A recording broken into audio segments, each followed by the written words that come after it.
तानाशाही है सिर्फ और सिर्फ लोकसभा चुनाव जीतने की। मोदी करता है, मोदी करता है।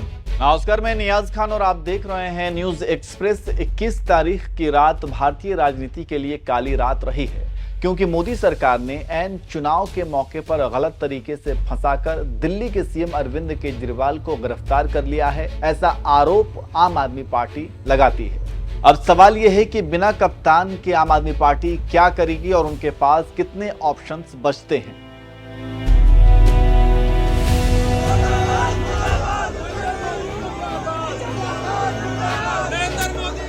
चुनाव आयोग के लोकसभा चुनाव के ऐलान के बाद आप नेताओं ने आशंका जताई कि अरविंद केजरीवाल अब गिरफ्तार कर लिए जाएंगे, और ये आशंका सही साबित हुई और 21 तारीख की रात ईडी ने शराब घोटाले में गिरफ्तार कर लिया।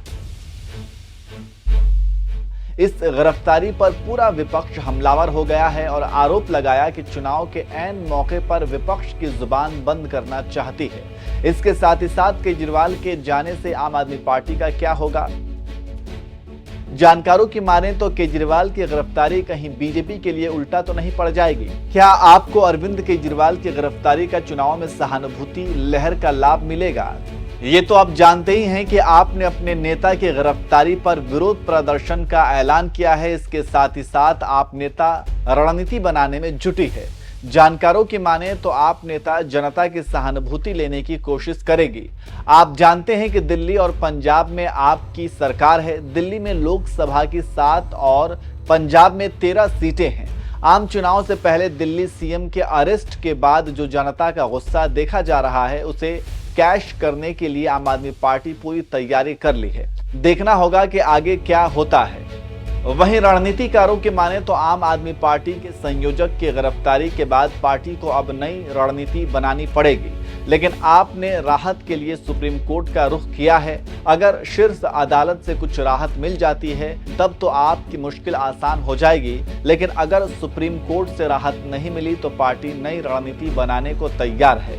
कहा जा रहा है कि पार्टी चुनाव में अब सहानुभूति लहर के जरिए जीत की कोशिश करेगी। हालांकि विधानसभा चुनाव में आपको 50% से ज्यादा वोट मिले हैं, लेकिन लोकसभा चुनाव में मोदी जैसे ताकतवर नेता के सामने टिकना मुश्किल होगी। केजरीवाल के ना रहने से पंजाब के सीएम भगवंत मान, दिल्ली की मंत्री आतिशी मारलेना, सौरभ भारद्वाज जैसे नेता कमान संभाल सकते हैं और यही पार्टी की नीतियों को आगे बढ़ाएंगे।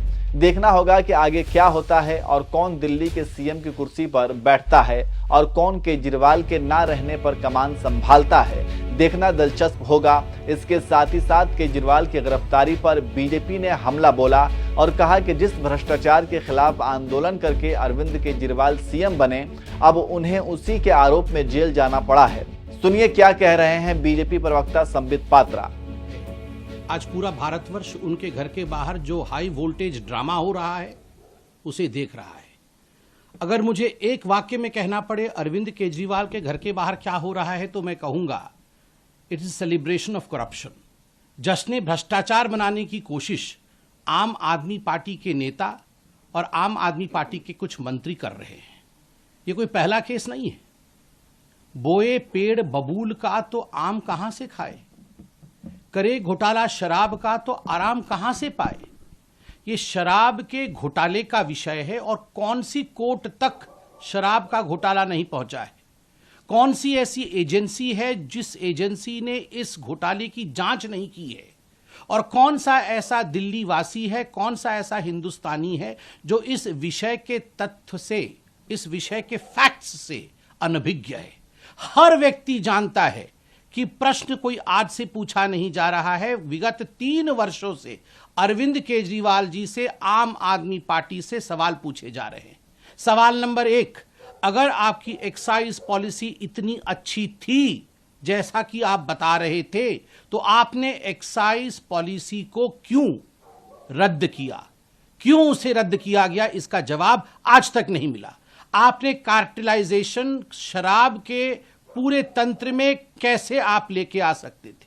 आपकी खुद की एक्साइज डिपार्टमेंट ने आपसे कहा था कि एक्साइज की पॉलिसी उचित नहीं है, शराब का कारोबार सरकार के हाथ में ही रहना चाहिए, प्राइवेटाइजेशन नहीं होना चाहिए। आपने उसे रद्दी के टोकरी में क्यों फेंका? खुद के सरकार के बड़े विभाग द्वारा दिया हुआ जो एडवाइस था उसे क्यों नहीं माना?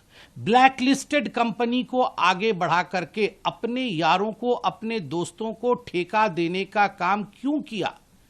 सबसे बड़ा प्रश्न उठता है। पहले 5% कमीशन दिया जाता था, आपने बढ़ा करके 12% कमीशन किया और बैकडोर कमीशन जो 7% की अधिक कमीशन थी वह आपने ब्लैक मनी के रूप में रिसीव किया।